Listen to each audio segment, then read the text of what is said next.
Muy buenos días, hermanos. Espero se encuentren muy bien. Yo me siento muy contento de poder saludarte nuevamente en una reunión virtual. Espero que pronto pueda ser ya presencial y podernos saludar, bueno, al menos con sana distancia, pero saludarnos viéndonos. Mi nombre es Ricardo Arreola, creo que ya algunos aquí me ubican. Soy de la región Gustavo Amadero y hoy tengo el privilegio de compartirte de la clase. Sin duda es un gran regalo. Vamos a orar, poner todo en manos de Dios y después de ahí empezamos. Acompáñame a hacer una oración. Amado Padre, eterno Rey, Dios Todopoderoso, Señor de gloria, Señor, usted que es grande, que es maravilloso, es a quien exaltamos, es a quien damos y buscamos dar la gloria, Señor. A quien agradecemos por esta mañana, Dios, día de reunión, donde como iglesia, donde sus hijos, Dios, se reúnen en su nombre, Dios, y construimos y hacemos iglesia. Hoy, Rey, queremos exaltarle con todo nuestro servicio, Señor, y también escucharle, Dios. Denos un corazón, por favor, abierto, receptivo, que sea capaz, Dios, de comprender lo que usted ha preparado para nosotros, Dios. Denos la obediencia también, Señor, para no solo escuchar, sino para tomar, Dios, el mensaje de esta mañana, Dios, y transformar o llevar nuestra vida al punto que usted desea, Señor. Gracias, Padre, porque no es un Padre indiferente, es un Padre lleno de amor que siempre Dios provee a manos llenas de lo necesario, Dios. Instruye, cuida, nos capacita, Señor. Quédese en esta mañana. Bendiga mucho la región Azcapotzalco, Señor. Bendiga a cada hermano, cada hermana, cada familia aquí representada. Incluso aquellos que no se han podido conectar o que no pueden estar acompañándonos en esta ocasión, cuide de ellos, por favor, protéjalos, Señor, como en cada momento lo hace. Gracias, Dios, por esta oportunidad. Gracias, Señor, por este momento. Sea usted, Padre, quien nos comparte del mensaje en esta mañana y en su poderoso y santo nombre, Señor Jesucristo. Oramos, damos gracias y ponemos este tiempo, esta reunión en sus manos, Padre. Amén. Bien, pues hermanos, de verdad, con un fuerte abrazo te saludo. Yo me siento muy contento de al menos ver el rostro de algunos de manera virtual y poder compartir este tiempo de enseñanza a su lado. Todos juntos aprendemos de la palabra de Dios.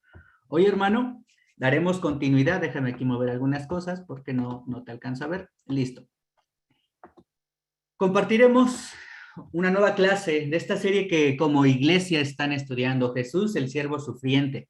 Ya en alguna ocasión tuve la oportunidad de participar en el Evangelio de Marcos, justo al inicio, donde hablábamos de la fe y los principios de un Jesús, empezando su ministerio, llamando a los discípulos y convocando a una vida con propósito, una vida de fe, una vida con una gran meta, con un gran fin, poder dar la gloria, hacer la voluntad de Dios.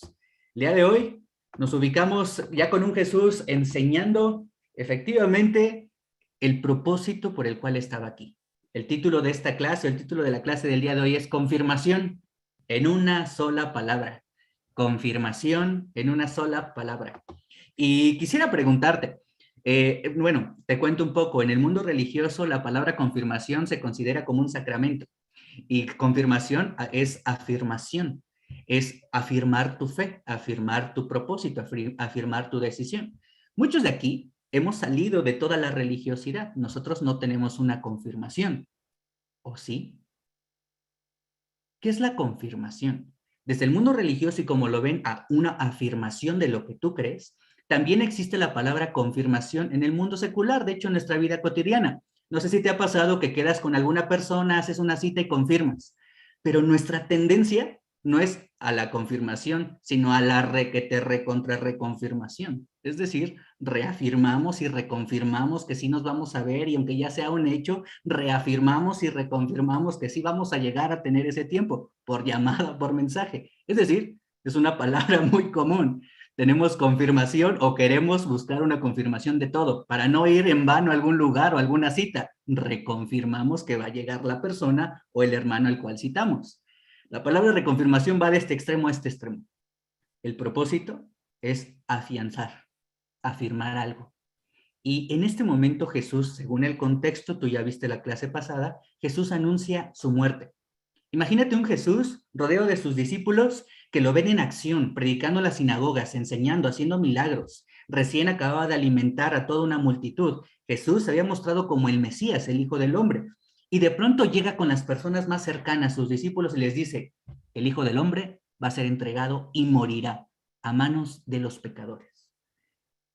¿Qué sentirías tú, o hubieras pensado tú, si físicamente te hubiera tocado estar como los discípulos, escuchando a aquel hombre ideal, el líder, mi maestro, decirme, tengo una noticia, estoy por ser entregado y voy a morir? ¿Te alegrarías? ¿Lo entenderías para empezar? Es como que comprenderías a la primera como, oh, wow, va a morir. No, no es algo digerible tan fácilmente. No es fácil de comprender.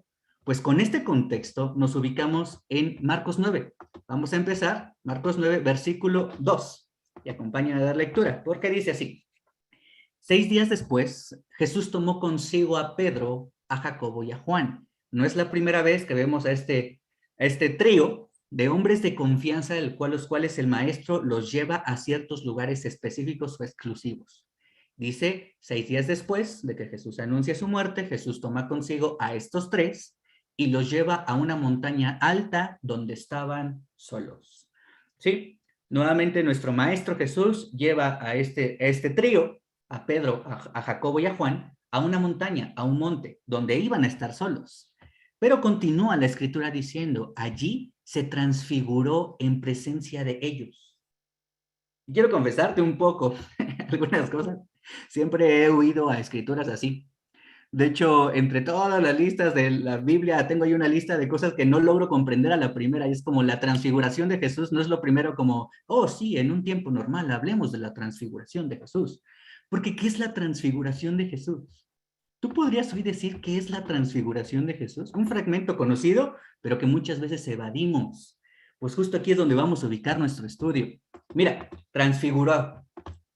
El griego metamorfo o metamorfo, que significa transformar, específicamente en la aplicación metamorfosis, un cambio, una transformación, que es lo que literalmente está sucediendo en este momento. Jesús lo llevó a un monte, a estar a solas con sus tres discípulos más cercanos y se transformó. ¿Pero en alguien más? ¿En otra persona? ¿Qué es lo que estamos viendo según las escrituras? Bueno, pues continúa diciendo, su ropa se volvió de un blanco resplandeciente como nadie en el mundo podría blanquearla. Y se le aparecieron, fíjate, Elías, Moisés, los cuales conversaban con Jesús. Primeramente, la escritura textualmente nos dice que en su transformación, Jesús no es que se desfigure, no es que haya sido otro, sino sus ropas, esas ropas de la vida diaria, de maestro, se convirtieron en ropas blancas. Se volvió blanco, completamente puro, simbolizando la pureza y la gloria de el hombre, que antes lo veían como un solo maestro, pero que en ese momento estaba cambiando a Él es el Hijo de Dios.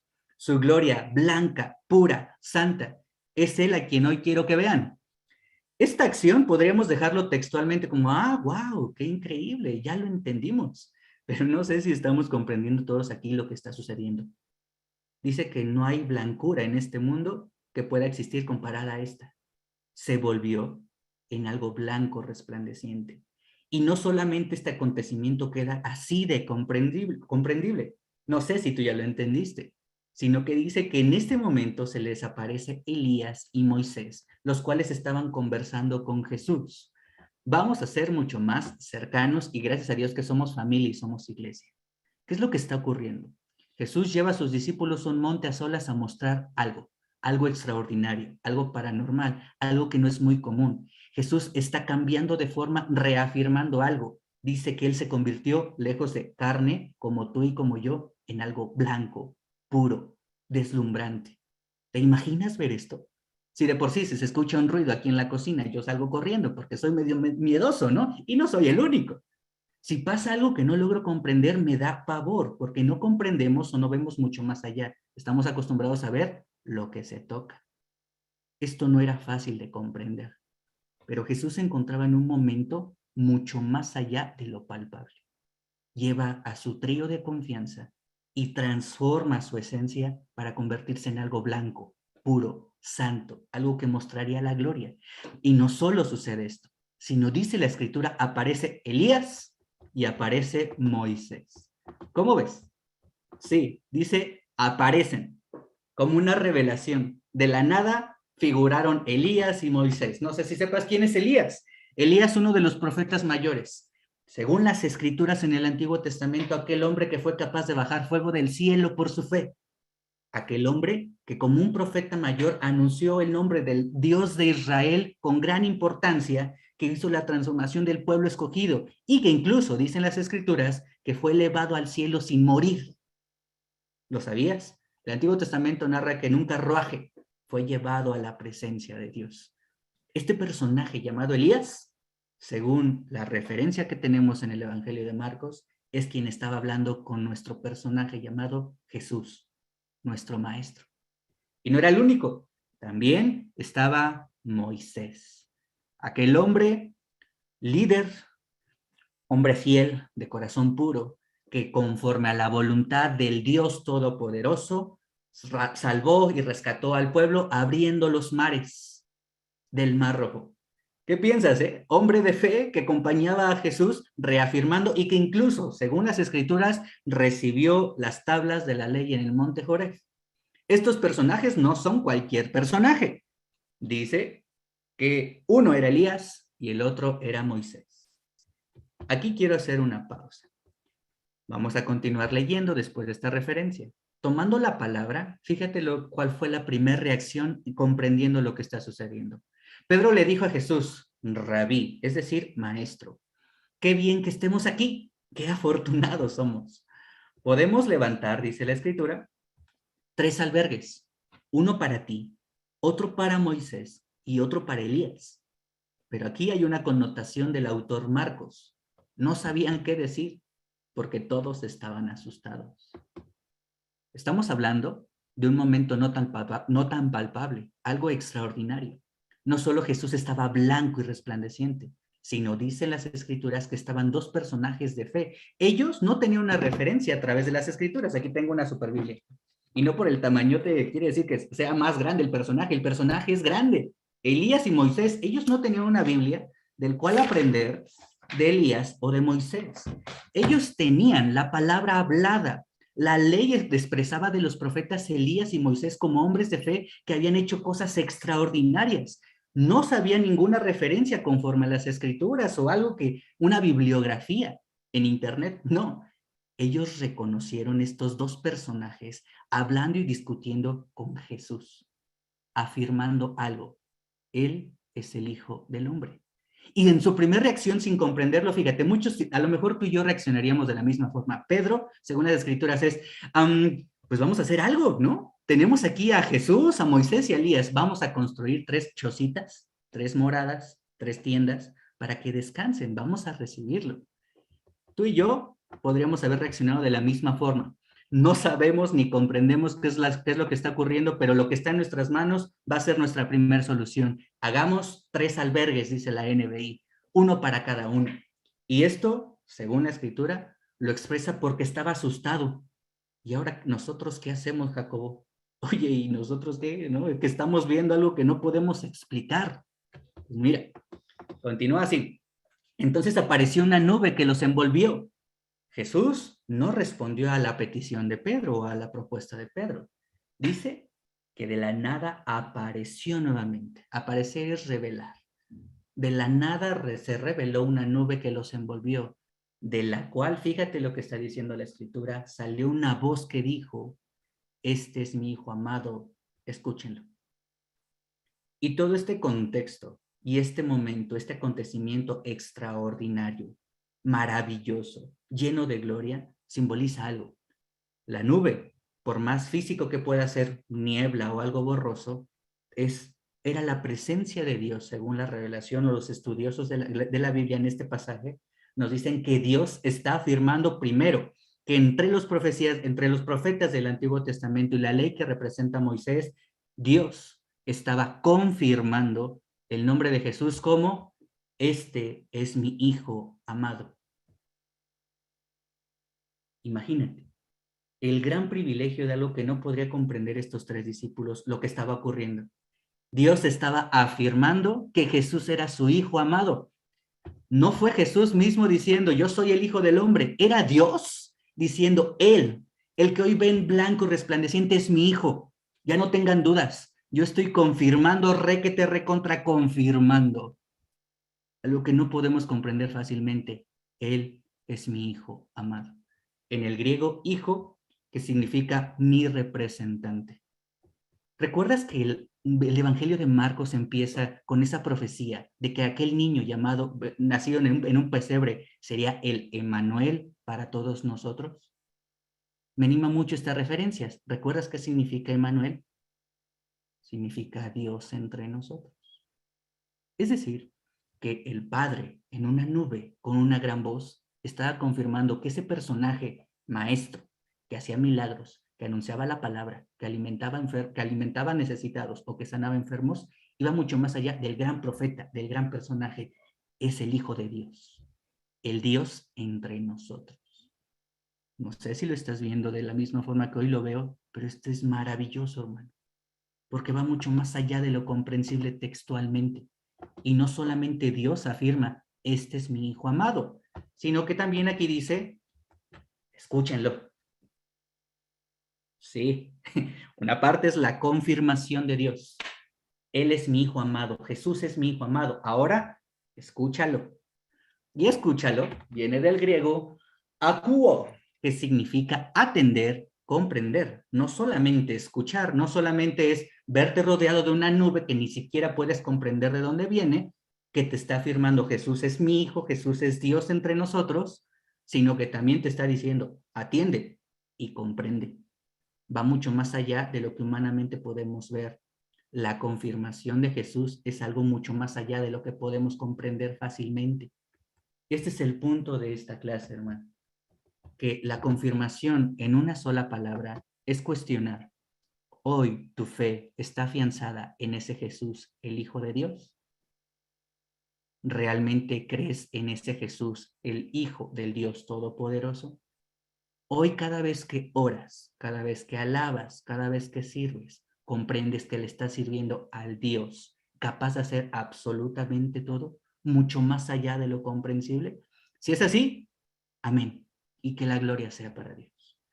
Pero pienso que muchas veces reaccionamos con lo que alcanzamos a ver, con la pequeña porción de la fe que tenemos depositada en esa pequeña o diminuta persona a la cual hemos confiado.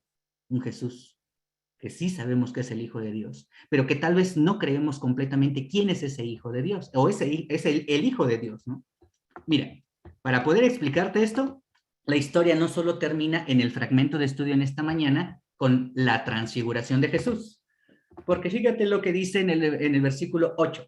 De repente, cuando miraron a su alrededor, ya no vieron a nadie más que a Jesús. Todo desapareció en un solo segundo. Mientras bajaban de la montaña, Jesús les ordenó que no contaran a nadie lo que habían visto hasta que el Hijo del Hombre se levantara de entre los muertos. ¿Qué? No es la primera vez en el Evangelio donde nos narra que Jesús tenía esa importante motivación de no resultar ser famoso por lo que hacía, por sus acciones, incluso que no se difundieran sus milagros. Él pedía que no se hablara de lo que él estaba haciendo hasta que llegara el momento. Ellos acababan de vivir algo extraordinario y todo de pronto desapareció.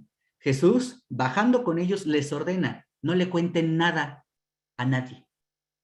Aquí dice, hasta que el Hijo del Hombre se levante de entre los muertos. Y nuevamente, de algo extraordinario, estamos en algo mucho más palpable. Ellos vienen de regreso, los tres y Jesús les dice, por favor, guarden este secreto. El Hijo del Hombre será levantado de entre los muertos y será el momento de poder hablar. Ellos guardaron el secreto en el versículo 10, pero discutían entre ellos qué significaría esto de levantarse entre los muertos. Pues sí, por segunda ocasión está narrando que estas profecías, que lo que las escrituras decían respecto al Mesías, de que él moriría, sería entregado y sería resucitado, Jesús lo está nuevamente expresando. Pero ellos preguntaban, ¿por qué dicen los maestros de la ley que Elías tiene que venir primero? Le preguntaron. Fíjate el contexto. Jesús está expresando, no deben decir absolutamente nada a nadie de lo que acaban de ver. Va a llegar el momento de que lo hagan. ¿Y cuándo va a ser? Cuando yo sea levantado de entre los muertos. Ellos, ante su poca comprensión, cuestionaron. Bueno, hemos escuchado a los maestros de la ley que Elías tiene que venir primero. ¿Será que ya vino? Porque si recuerdan, lo acababan de ver en el monte. O sea, vimos a Moisés, pero ya vimos a Elías. Entonces ya vino, ya van a resucitar o ya va a resucitar el Mesías. ¿Será que está muerto? Fíjate cómo con mucha tendencia nosotros queremos resolver a nuestro alcance las cosas. Incluso queremos comprender a lo poco que alcanzamos a ver. Aquí las escrituras, gracias a Dios, en este estudio nos van a ayudar a comprender qué es lo que quiere decir. Jesús responde, sin duda, Elías ha de venir primero para restaurar todas las cosas. Así está escrito y así va a suceder, respondió Jesús. Pero entonces, ¿cómo es que está escrito que el Hijo del Hombre tiene que sufrir mucho y ser rechazado? Pues bien, les digo que Elías ya ha venido y le hicieron todo lo que hicieron tal como está escrito. Y Jesús narra que Elías ya había venido y que hicieron con él todo lo que estaba escrito. ¿A quién se refiere? Y esto es maravilloso poder ver las concordancias en la palabra de Dios. Malaquías 4:5 dice, estoy por enviarles al profeta Elías antes de que llegue el día del Señor, día grande y terrible. Una profecía narrando que el profeta Elías, aquel que fue llevado en un carruaje al cielo, regresaría preparando el camino, anunciando la voz desde el desierto, dicen las Escrituras. Pues, increíble y maravilloso, en la vida de Jesús vemos a Juan el Bautista, en quien se cumple esta profecía, y quien fue el Elías para preparar el camino, y como ya lo aprendimos en el Evangelio, hicieron con él, justo Jesús, como lo narró Jesús, lo que quisieron. Lo mataron, lo degollaron, no lo aceptaron. Pero este profeta, llamado Juan el Bautista, que por cierto es su primo carnal, según las referencias bíblicas, también preparó el camino en este gran acontecimiento, pues él fue quien bautizó a Jesús, quien según el mundo religioso, esta es parte de la confirmación de la fe, pero quien según la Biblia, Jesús fue confirmado desde antes y por siempre. Fue confirmado como el Hijo de Dios y utilizó aquel Elías que debía de venir en la vida de Juan el Bautista para confirmar, él es mi Hijo amado. Y te comparto esto, hermano, porque en los evangelios de Marcos ya habíamos visto que una paloma se sentó o se posó en él y reafirmó, él es mi Hijo amado, mi Hijo escogido. Sé que esto puede ser muy tedioso. ¿Qué podemos tomar de todo esto? La confirmación de Jesús, ese Jesús en el cual depositamos nuestra fe. Pues mira, todo esto tiene un propósito muy, muy práctico y confío que estás tomando nota, si no en una libreta, al menos en el celular o al menos en el corazón. Continuamos, porque la historia en el versículo 14 se hace mucho más práctica. Cuando llegaron, ellos venían de toda esta discusión de la transfiguración en el monte. Mira lo que acontece. Un gran ejemplo muy práctico. Cuando llegaron a donde estaban los otros discípulos, ninguna novedad. Vieron que a su alrededor había mucha gente y que los maestros de la ley discutían con ellos. Tan pronto como la gente vio a Jesús, todos se sorprendieron y corrieron a saludarlo. Por supuesto que muchos de esta gente ya habían visto a Jesús en acción. Ellos no habían visto la gloria de Dios confirmando el nombre de Jesús, pero ya lo reconocían. Muchas veces nuestra fe es así. Con lo poco o mucho que hemos visto, creemos en Jesús, pero no dimensionamos quién es ese Jesús al cual le oramos. Dice que la gente lo vio e inmediatamente corrió a su lado. Y continúa. ¿Qué están discutiendo con ellos? Les preguntó. Maestro, respondió un hombre de entre la multitud. Pon mucha atención. Te he traído a mi hijo, pues está poseído por un espíritu que le ha quitado el habla, es decir, lo ha enmudecido. Cada vez que se apodera de él, lo derriba. Echa espumarrajos, es decir, espuma por la boca. Le crujen los dientes y se queda rígido, tieso, para que sea más comprensible. Les pedí a tus discípulos que expulsaran al espíritu, pero no lo lograron.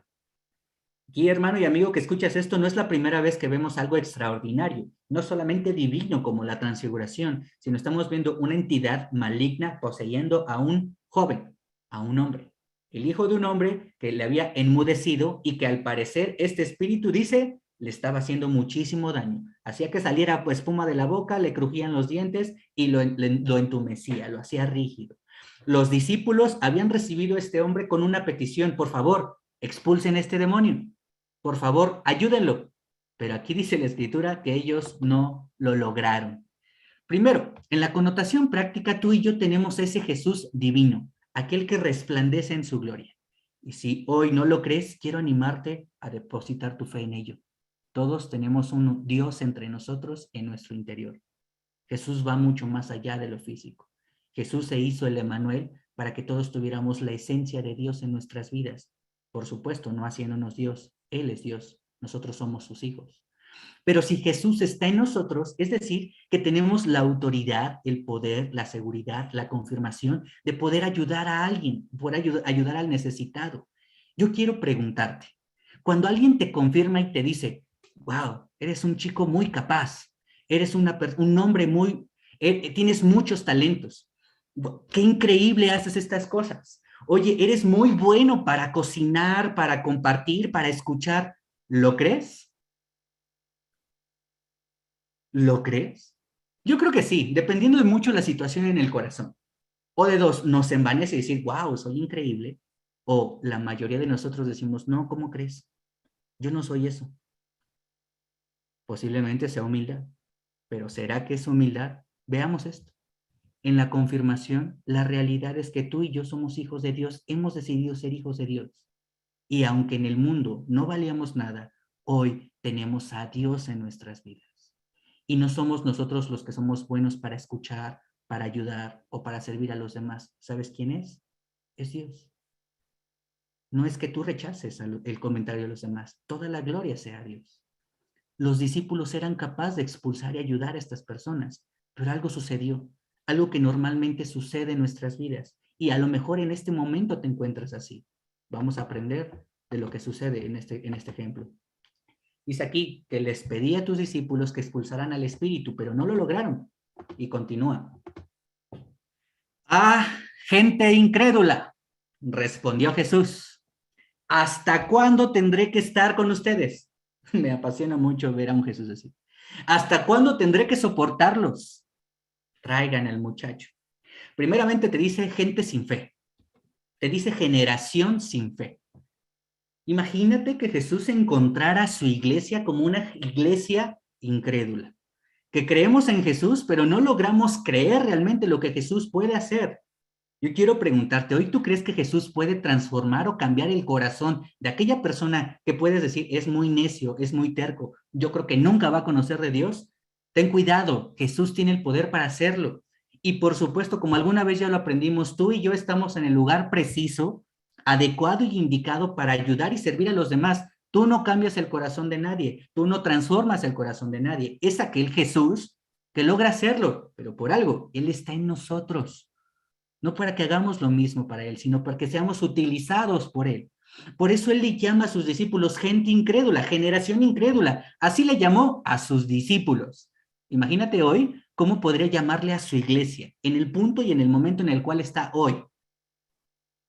¿Hasta cuándo tendré que estar con ustedes? Y podríamos nosotros imaginar que Jesús ya estaba enojado con ellos. Ah, yo ya me quiero ir. No, no, no. Él se refiere, yo ya los he capacitado, ya los he entrenado, les he dado la autoridad, les he dado la preparación, les he dado del Espíritu para que puedan hacerlo. Yo tengo que estar aquí para hacerlo. No, tú eres capaz de dar solución a las cosas. Si tú pides, Dios, ayúdame, no sé si te ha pasado, pero muchas veces te ayuda y sigues pidiendo, Dios, ayúdame, cuando realmente ya te dio las capacidades para salir de esa prueba por la cual estás cruzando. Dios pides, o a lo mejor te puede pasar, Dios, muéstrame, pero pasan las semanas y buscas que Dios te muestre, que Dios te muestre y Dios te está mostrando, pero no quieres ver lo que te está mostrando. ¿Hasta cuándo tendré que estar con ustedes? ¿Hasta cuándo tendré que soportarlos? Y no porque Jesús los estuviera cargando, sino dice, se refiere a hasta cuándo. Voy a tener que seguir instruyendo y llevándolos a creer.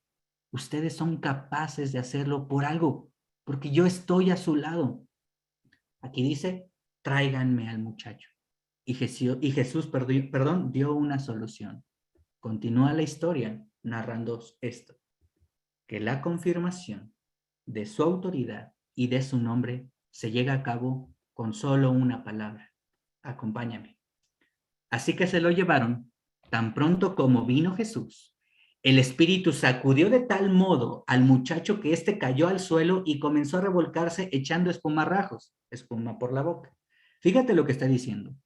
Tan solo Jesús dijo, tráiganme al muchacho, ellos se lo llevaron y tan pronto como el chico o el espíritu vio a Jesús, Jesús por primera ocasión ni había abierto la boca.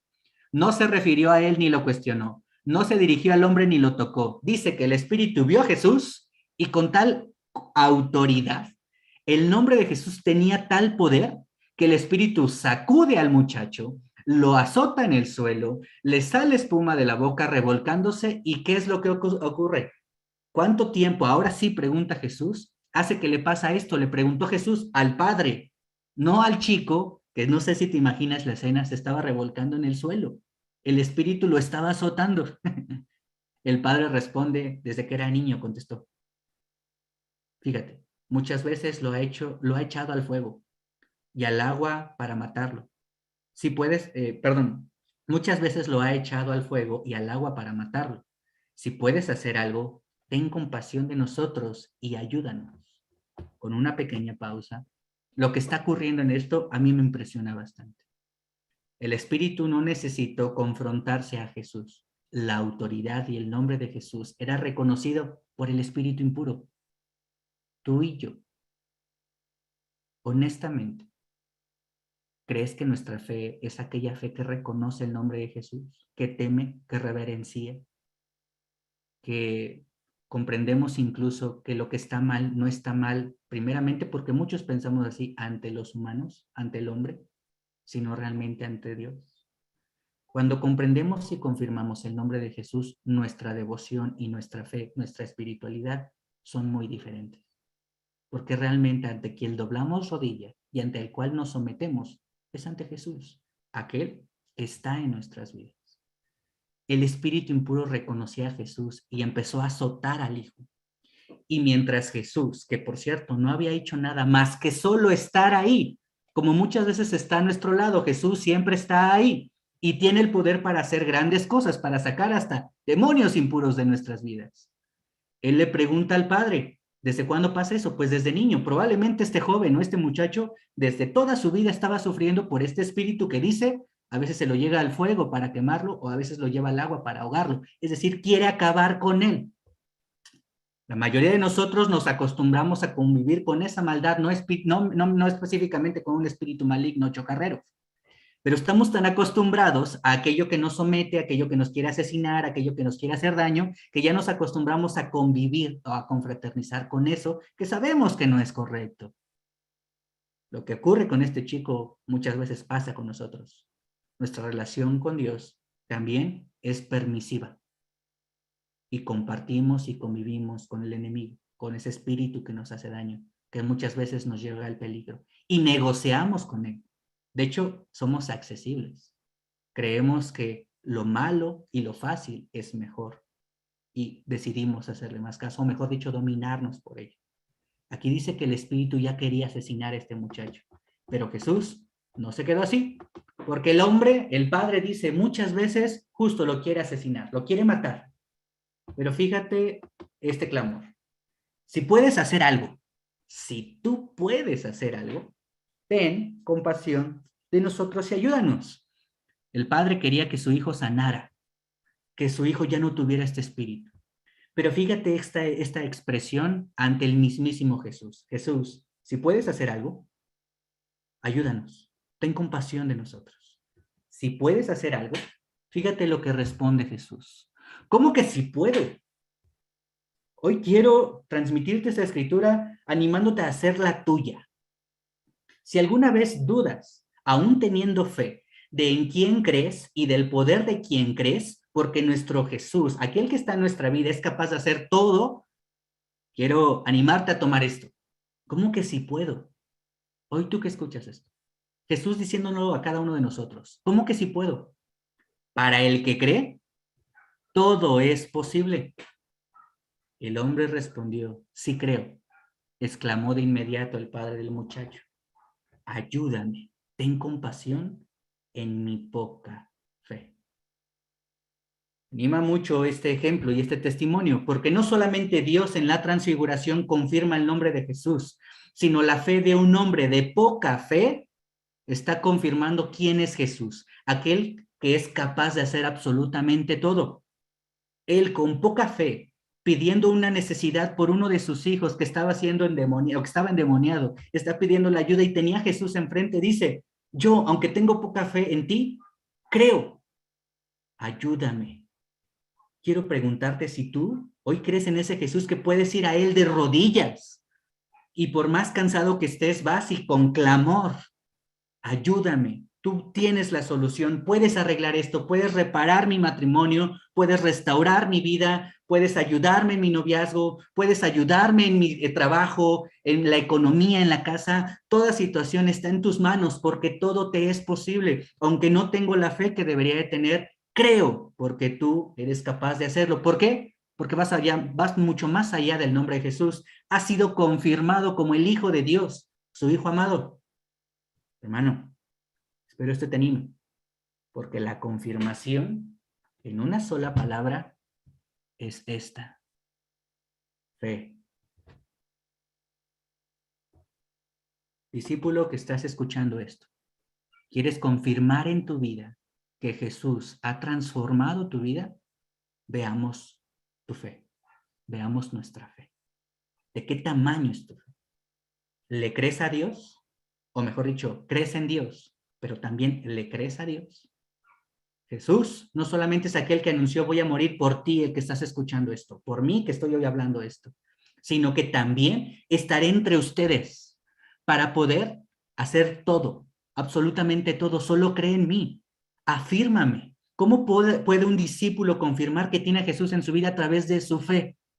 ¿Cuándo fue la última vez que realmente estuviste creyendo plenamente que lo que podría parecer imposible se lograría en el nombre de Jesús?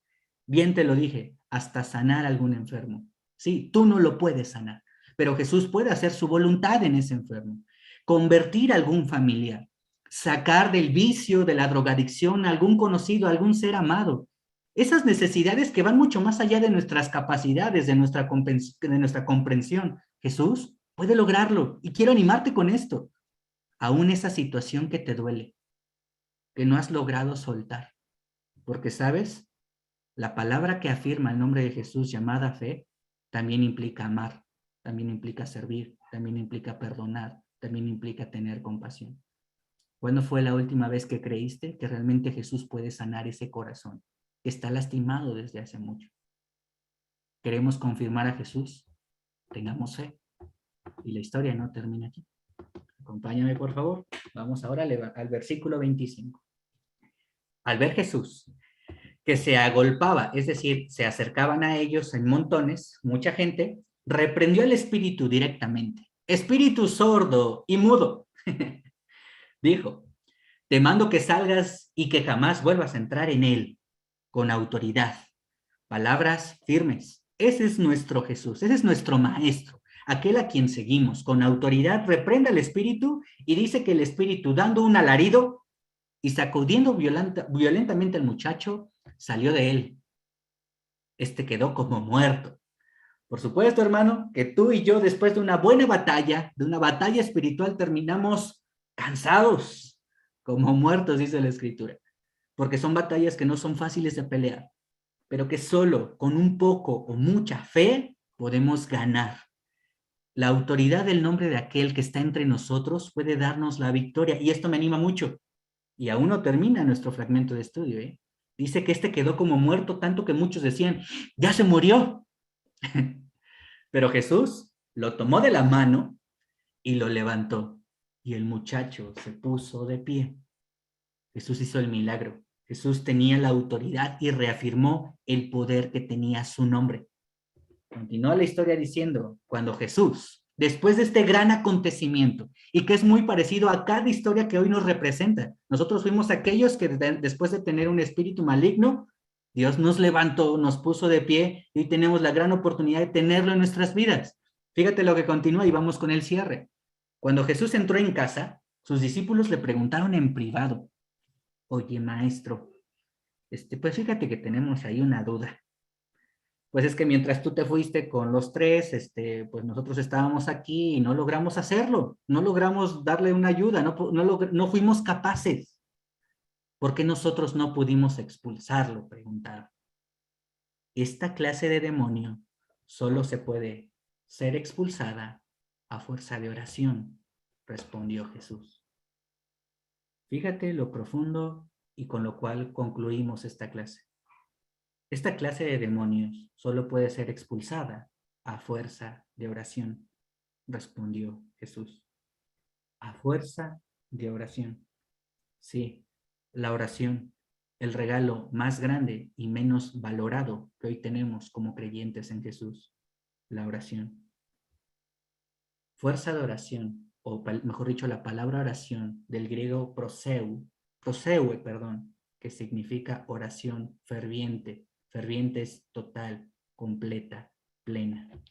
Yo hoy quiero, hermano, en lo práctico, preguntarte si hoy tu oración, en tu relación con Dios, realmente te arrodillas ante aquel Jesús que es capaz de hacer todo conforme a su voluntad, que puede tocar, que puede transformar, que puede sanar, que puede levantar, que puede ayudarte. ¿Sabes, hermano? La oración ferviente es lo que casi siempre dejamos de lado, porque no es práctico. Queremos tener a Jesús y verlo físicamente para saber que lo estamos haciendo bien. En lugar de confirmación, hemos cambiado la palabra a la aprobación. Y la mayoría de nosotros nos confirmamos con eso, con una buena publicación donde te veas increíble, te veas espiritual y que muchos likes digan, oh, wow, es un hombre increíble. Ese es el punto en el cual estamos. Nuestra sociedad, a través de las redes sociales, busca la confirmación convertida en aprobación a través de la opinión y el comentario de otros. O incluso creemos que por más vistos estamos siendo mucho más increíbles. No, hermano. Puedes predicar, puedes servir, puedes conectarte, puedes dar todo, puedes estar ahí. Pero ¿sabes realmente cómo uno se afirma ante Jesús como un hombre y una mujer de fe? En lo oculto, de rodillas, con una oración ferviente, creyendo que afuera de tu cuarto puedes ser quien tú quieras, con carisma y muy animado, pero adentro, con Jesús, en su presencia, realmente es donde suceden las cosas. Realmente es donde Jesús responde, donde se afianza en nuestras vidas. Seamos hombres y mujeres discípulos de una oración ferviente que confirma el nombre de Jesús. Y nuestro fragmento, hermano, termina solo con 2 versículos más.